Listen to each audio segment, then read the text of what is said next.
What is the magic behind Kalonzo Musyoka that, contrary to many other people's opinion, he has stood his ground and overcome a storm from his own backyard? Welcome to the Bold Analysis. For those who are watching me for the first time, my name is Kevin Oduor, and kindly subscribe to our channel, click the notification bell and like our video. Thank you very much for your support. William Samoei Ruto is supposed to tour the Ukambani region next weekend on 16th. That trip is politically causing chaos at the UDA camp, especially on the larger Ukambani region. That meeting by the Ukambani is coming after Ruto holding such tours like those ones in Kisii, Nyanza, and Mount Kenya. He was recently in Mount Kenya, I think in Olkalau, and launched a project, and also launched a project in Nakuru. So he's heading to Ukambani. So far, Ukambani region, despite the fact that they did not vote overwhelmingly for the Kenya Kwanza, but they've had upper hand, 2 ministers, foreign affairs and tourism, Penina Malonza and Alfred Mutua.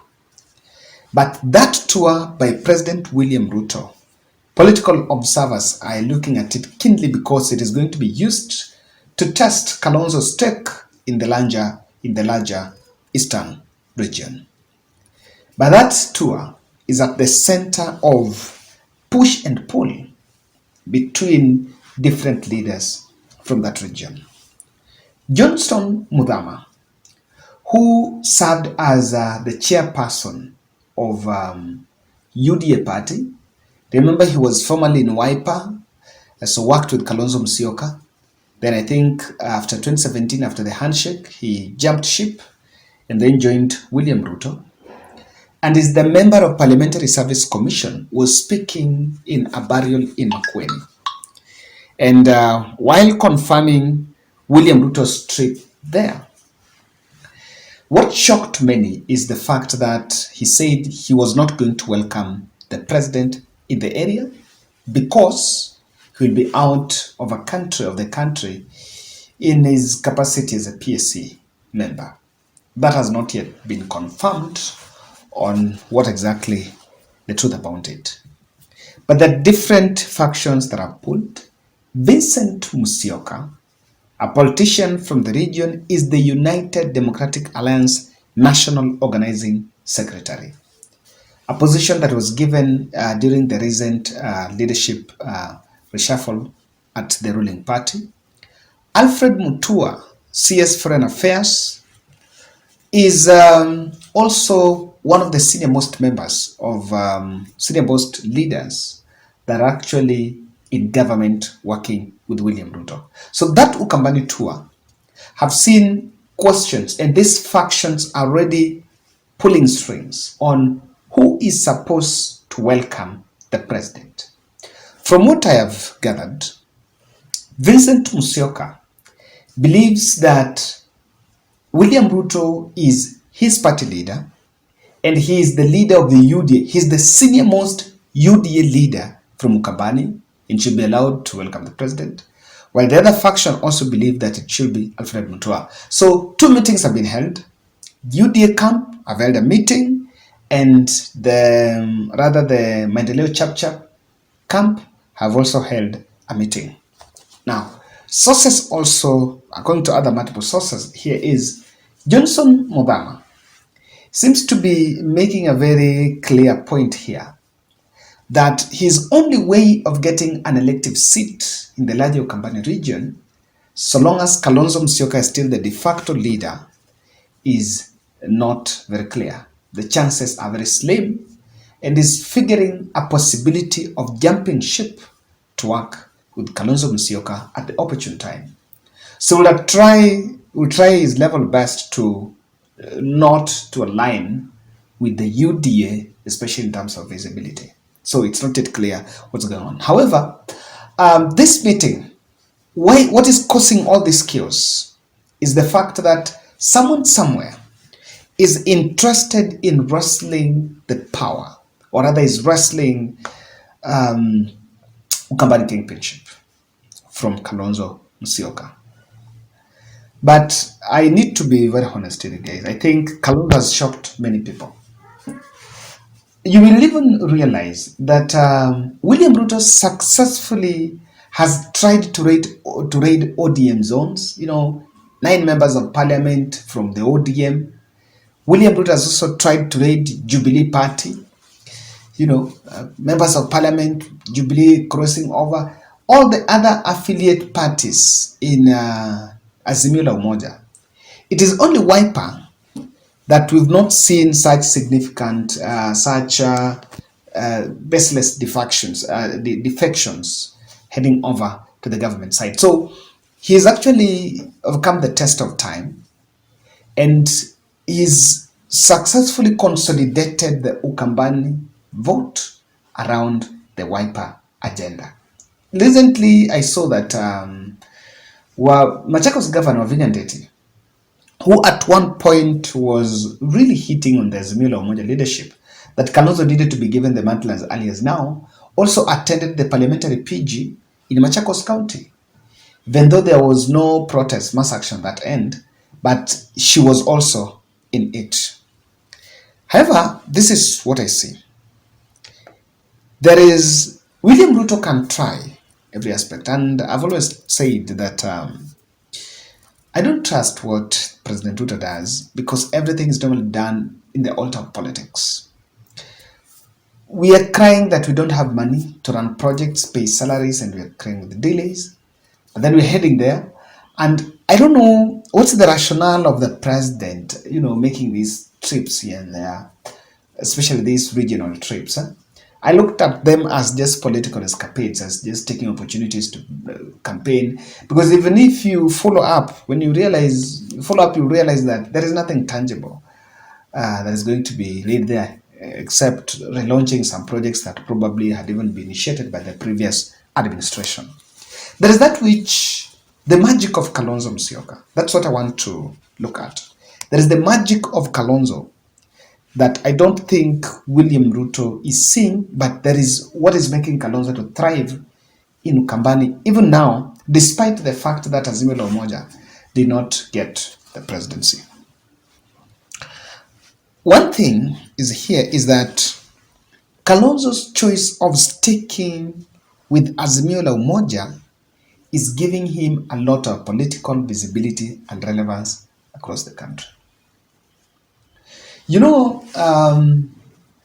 It's politically right, and I know that I suspect that by the time William Ruto was meeting leaders from different regions, and he's on record saying that he tried to approach Kalonzo Musyoka, but Kalonzo did not buy his word. What was the dominant reason was that I am going to be the president for 10 years, for 2 terms. So it will be easy, it was a little bit easy to urge, or rather to convince the Jalangos and, and the Elisha Odhiambo, the Game MP, these other young leaders, these other juvenile, let me call them juvenile politicians, to jump ship because they've been told, we're going to be here for 10 years, so there's no way. No, there's also been a question of Kalonzo's route to presidency. It might look long, but looking at the political terrain, Kalonzo has seen it clearly that his only route to presidency is through the Azimio wing, as things stand now. Because let's imagine he crosses over to Kenya Kwanza. In 2032, there is already a discussion. It's clear the bogeyman, the deputy president, Rigathi Gachagua, is going to vie for presidency. Now, Musalia Mudavadi is a deputy. Probably is also eyeing for the presidency. Now, on that end, it cannot be, there is no way he can break that pecking order. There is no way he can break. There is no way those are going to sit down, they're going to sit down with him and decide that he was going to be the president. So he seems to have seen that, And that is what maybe those around William Ruto that are trying to checkmate him are not seeing. That he's sticking with Azimio because if it's not 2027, which I believe he should be given the mantle, if you ask me, but then he still have a chance within it. Secondly, Kalonzo's magic in Azimio, magic bullet in Azimio, is inheriting Raila Odinga's support base and actually the right structures around Raila Odinga. Look at Jeremiah Kioni, look at Martha Karua, look at Oparanya, look at Wajakoya. The names those leaders have mentioned to you are around Raila, are in Azimio because they're around Raila Odinga. Wajakoya is in record saying, I want to learn from Raila Odinga School of Politics. Now, if a decision is to be made that someone to become probably a presidential candidate or so, Kalonzo stands a good chance amongst them. And then he would actually inherit that. Now, having supported Raila Odinga and, wholeheartedly, if there is a man that has stood with Raila, that man is Man Stable. Having supported Raila for 2013, 2017, 2022, which is a good man. Kalonzo is a good man. I know that. I sometimes it's also good to say the truth. Kalonzo is a good man. So the good man in him slowly will help him, even if he doesn't inherit. And people normally think Raila Odinga support base is Luo Nyanza. No. Raila is a nationwide support base within Nairobi, Mombasa, and these other areas. So with that, it's going to give him a leverage when he finds himself at the center of William Ruto's succession. Now, UDA is planning to fold to absorb the Maendeleo Chap, the other small parties within Kenya Kwanza. Their understanding is that when you form one big political party, it's going to rival the Azimio la Umoja and the other small parties. However, politics is regional. Political parties, there is to some extent, there is a place, there are places they will always have their political bedrock. ODM is ingrained in Nyanza, Western Mombasa, and largely Nairobi. Yes. UDA, I've always said, is not a Central Kenya party. UDA is a Rift Valley party. You will doubt with those facts and you can fight with those facts. But that is what I've always said. UDA is a Central Kenya party. Now, if you take, and I can tell you, if someone wants to vie in Kakamega, in Ukambani, calculate between seats that UDA got and those that Maendeleo Chap got, you realize that Maendeleo Chap has more significant seats than UDA. So Maendeleo Chap would customize itself because it was based on some ideology about quick development. Maybe it will attract a very good following and rival Wiper instead of that UDA. UDA is a national party that will actually go to an election with the burden of incumbency. That burden of being a ruling party, it's easy to hide within the Maendeleo Chap, which is still within under Kenya Kwanza, but then it will not be judged harshly, and it can rival Wiper to a larger extent than even that UDA party. William Ruto, and this one goes to anyone from Ukambani. I don't see Kenya Kwanza having a solid plan for Ukambani's perennial problems. I am not seeing that plan.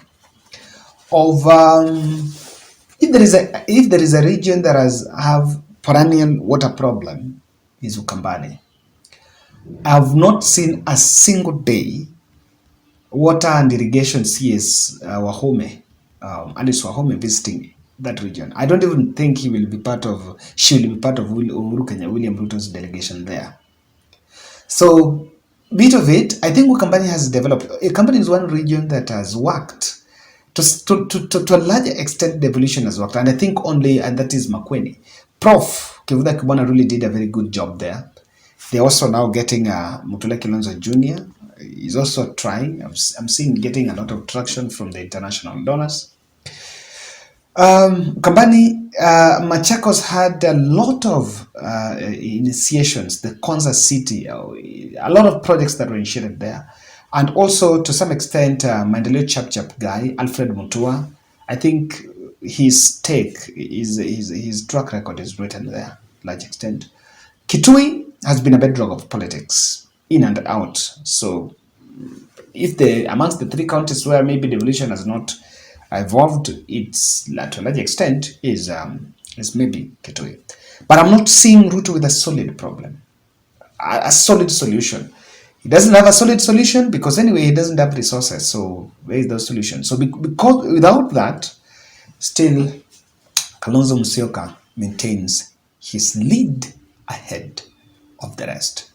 Let's meet tomorrow in my next analysis, and thank you very much for supporting this channel.